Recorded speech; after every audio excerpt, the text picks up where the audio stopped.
पुण्यात राष्ट्रवादीच्या माजी नगरसेवकाची भर चौकात हत्या झाली. अगोदर गोळीबार, नंतर कोयत्याने वार करून संपवलं गेलं. या संपूर्ण घटनेचं सीसीटीव्ही फुटेज देखील समोर आलंय. मात्र हे प्रकरण आहे तरी काय? हत्येमागचं कारण काय? नक्की काय काय घडलं? जाणून घेण्यासाठी हा व्हिडिओ शेवटपर्यंत नक्की पहा. सर्वात अगोदर नक्की काय घडलं ते पाहूया.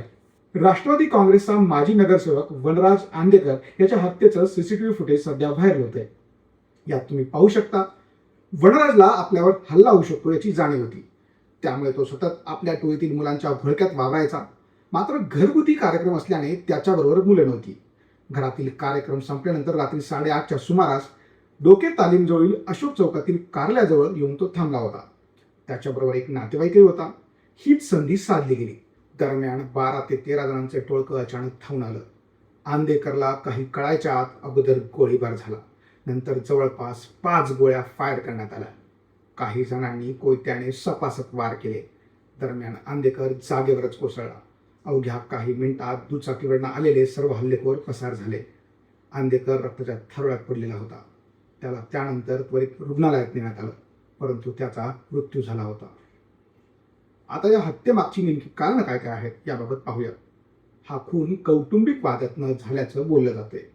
वर्चस्वाच्या वादातून जावयानेच खुनाचा कट आखल्याची माहिती देखील समोर येत आहे.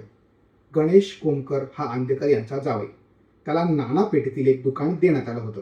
मात्र महापालिकेने अतिक्रमण कारवाईमध्ये हे दुकान पाडलं.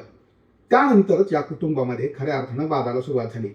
आंदेकर कुटुंबाच्या आशीर्वादानेच गणेश कोमकर हा देखील गुंडगिरी करत होता. गणेश कोमकर यांनी स्वतःची गँग तयार केली होती. आंदेकर यांच्या एका नातेवाईकाचा गणेश कोमकर याच्यासोबत वाद झाला होता. त्यात गणेशाला मारहाण झाली.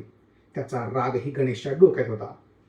आंदेकर कुटुंबाकडनं आमच्या जीवाला धोका आहे असा अर्ज कोमकर कुटुंबाने पोलीस ठाण्यात काही दिवसांपूर्वीच दिला होता.